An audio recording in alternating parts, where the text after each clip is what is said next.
Hello, hello, hello. Again, I'm helping the funny background to distract from this poodle that's on my head. I can't stand it. This is better. Okay, but we're never here to talk about hair. This is not one of those channels. I just can't stand looking at myself in the camera. Okay, but we're here for the return of the UFC to Las Vegas, Nevada. That's happening this Saturday, so in a couple of days here. And another great card. Again, the names aren't big on this card, but the style matchups are there, and I expect it to be a great event, which they've had been since the UFC has been back. So I hope you all have been checking out these great events. So let's go ahead and do the main card. First up, I am choosing Kevin Holland to beat Trevin Giles. I'm choosing Lando Venata to beat Bobby Green, but I am not sure. I'm really going back and forth on this one. Lando sometimes is too willing to accept bad positioning. Sometimes takes him a little bit to get into his groove. Sometimes he's too willing to fight the opponent's battle. But if he's on point and in the zone, if he's first, makes Bobby hesitant, because I think Bobby's definitely going to be looking to take him down. Although sometimes Bobby,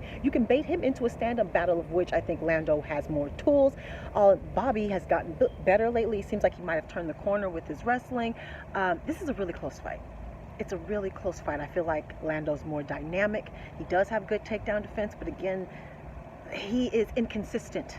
He's inconsistent. So for right now, I'm picking Lando Venata, but please follow me on my other platforms, Twitter and Instagram, where I do my little videos the day of the event, because I be reneging, y'all.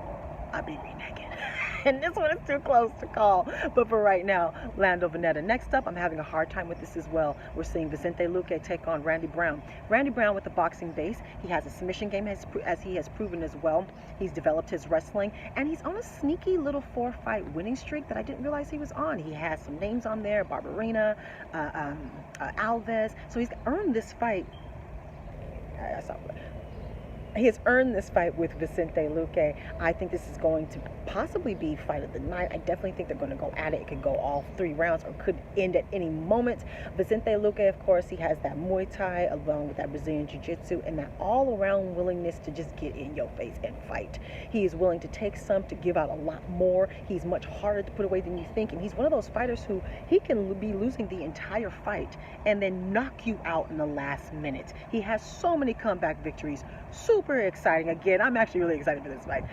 I believe Randy Brown is the underdog, and if I was looking to make some money on an underdog pick, I would go with Randy Brown.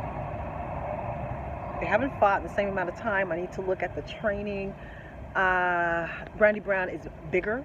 He has about a 3-inch reach advantage, about a 6-inch reach advantage with the kicks. He's not known for his kicks, but hopefully he's been adding that to his arsenal. He's, again, that boxing base. I expect him to fight behind that jab. You need to be first and be often. You need to make him think about coming close, although even if you knock him in the face, Vicente is still going to come close. So, Vicente, if you get in trouble, take him down to the ground, although he has shown, again, some grappling ability.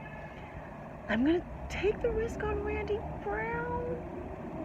But again, be looking for my other platforms the day of the event for me to renege, because this one's too close for me to call as well. But for now, Randy Brown, for now. Now, moving on to the co-main event, I'm taking Joanne Calderwood to beat Jennifer Maia. I want Joanne Calderwood to win. People are looking for that. They're looking for her to be next to take on Val. I want to see Val back into the octagon with someone who I do think will give her a good competition. I think she has quick hands. So not to look past Jennifer Maia, who is actually a pretty good fighter herself. And I believe they both lost to Caitlin Jakagan. So if Jennifer Maia gets the win, hopefully she can get the next title shot. But either way, I want the women's flyweight division to continue to go. And I think it's been too long since we've seen the bullet, basically. But this is a good fight, good flyweight fight. It should be very competitive. I hope Joanne can pull it off, because I know if she does, she'll definitely get the title shot. So I am going to go with Joanne Calderwood on this one. Now, main event.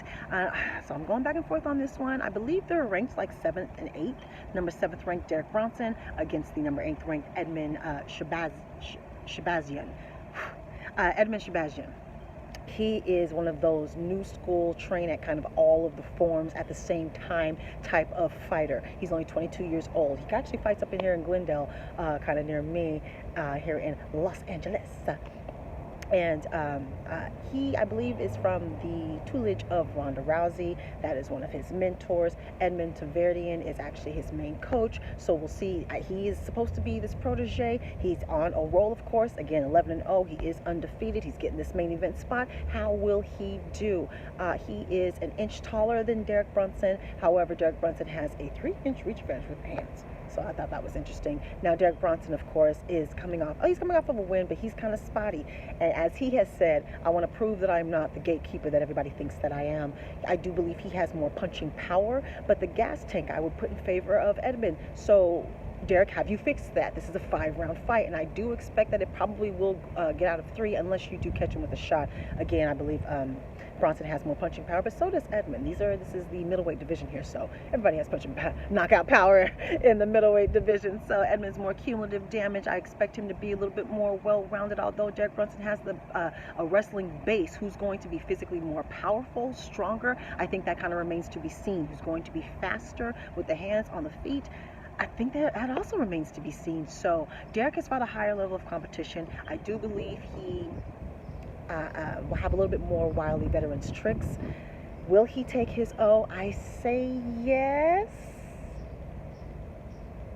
But I'm also going back and forth on this one as well.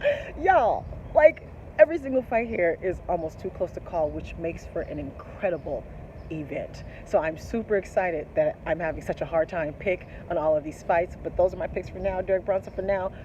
Follow me everywhere. Let me know your picks. Let me know any injury updates. I will be doing some more research on what they've been doing as far as training, and how they look on their weigh-ins will factor in my picks as well when it's just so hard.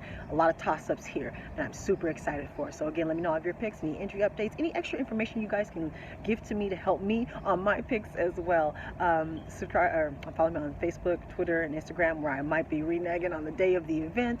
So I'm on Snapchat. Subscribe, like the video, and subscribe. Talk to me. Take care, and goodbye.